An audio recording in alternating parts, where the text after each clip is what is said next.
Welcome back. We're continuing live here at the Dorado Royale. It's 11:37. Thanks for being with us. So Silvia, just continuing with analysis on these top stories. The other story that's developing right now is looking at a survey that's come out asking Mexicans ahead of this year's elections, of course, how they feel about the country's corruption level and how is that impacting on their economic levels. And many of those who responded have said that, well, in fact, nearly 80% said that they believe corruption, it has a direct impact on poverty levels in Mexico. What do you think? Well, definitely. Because it's in general, when there is corruptional systems, most of the time what they do, starting by some of the politicians or the economical systems in general, what they do is they create systems that are going to generate a lot more money for them, and through the exploitation of those people who are in risk. Yeah. Most of the time. And so they have, even for nutritional facts in general, sometimes they do some deals with some business people from the country or from other countries. They bring food that nobody wants it, or they have something wrong, and they feed it to everybody. Everybody buys it into a regular price or even a lot more expensive. Yeah. And so yes, corruption is all over, and it impacts society in general, and economically. It's holding society down in Mexico. I mean, the statistics I've heard, in terms of the level of poverty in Mexico, is that 60% of the population live on the poverty line, which is, traditionally we were looking at earning or having enough to meet the very daily basics would be something like 33 pesos a day, just to be able to afford the basics of tortillas, like a kilo of tortilla. Exactly. And some refried beans. Yes. Right? Basically. That's the basics. That's what you can eat with 33 pesos a day. Now, corruption, what does that do to the economy? It raises inflation. It means that when gasoline prices have to go up, so does the price of ethanol, so does the price of manufacturing tortillas. And this has led to national crises in recent years in Mexico. So with the current election going on, the campaigning going on, all we're hearing from the three main advocates is we're going to do away with corruption.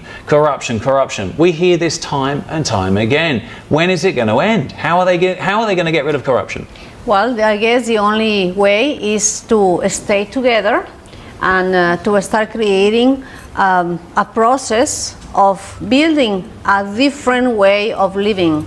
Like, for instance, about the gasoline, you actually touch a really good point. When every time the gasoline goes up, of course, all the products go up because they need gasoline to transport the basics to live.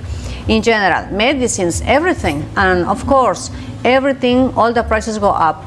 So if to begin with, instead of just making some meetings outside, yelling at the government, hey, we want to change this or that, that's not going to work. It doesn't matter if everybody gets on the street. It has to be a legal thing. So every time a center of some people are actually complaining or they would like to do something about it, what they need to do is, first of all, bring into a legal matter. So then there is something to prosecute. Yeah. There's something to prosecute.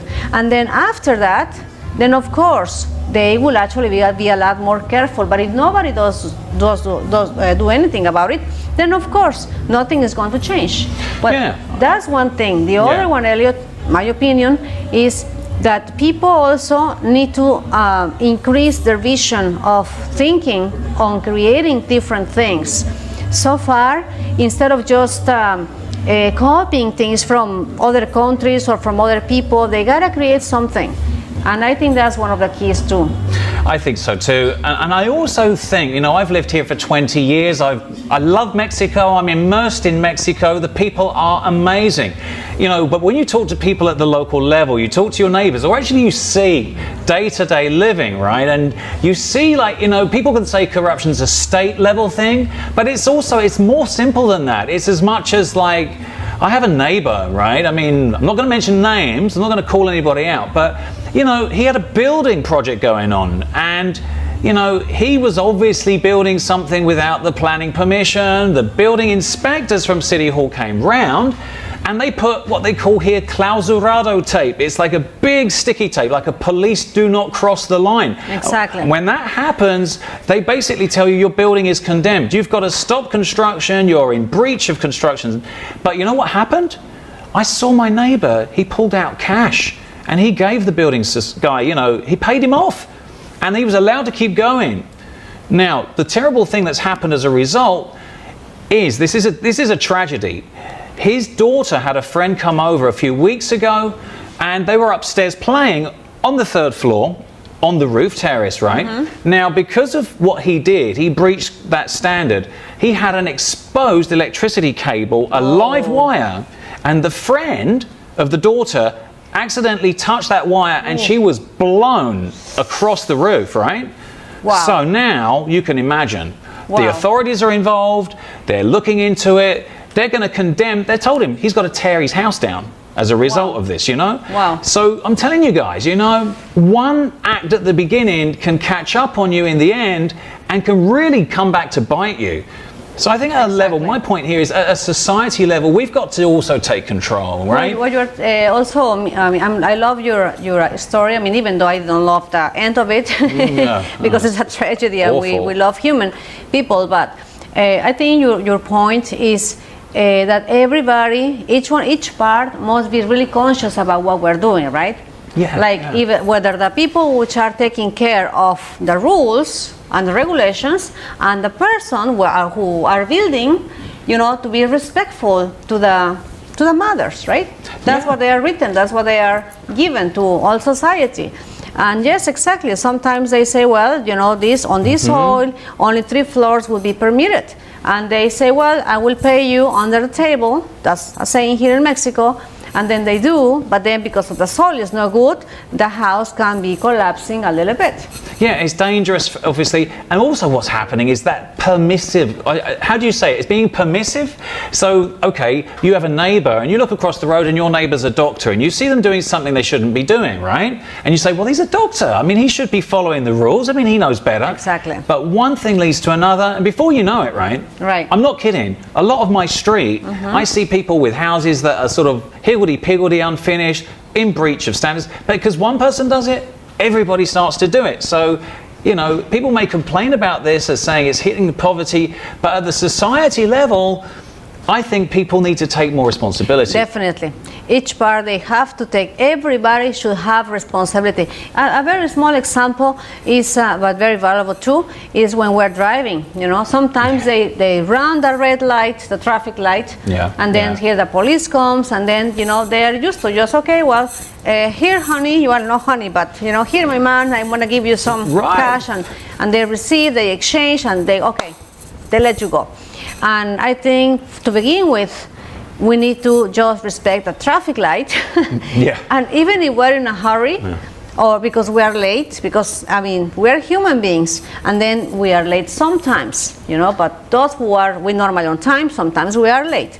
That's the truth. But it's better to get I don't know, somebody to yell at us for being late than, you know, jumping a traffic light, risking our lives, risking somebody else's life. So we gotta do what we have to do, but be responsible and respect the rules. Because absolutely. After all, you know, children are watching parents are the role models, and, you know, if we don't stop it, another generation is going to continue to follow with that type of life learning, right? So that's a really great point. Right? The role model, definitely. Be good role models, guys. You know, if you want change, exact change in you, and make sure the role models in your life are also learning from you. So, guys, we're going to head to another commercial break, very short break. Don't go away. We've got more news, more top stories to analyze. We'll see you after these messages.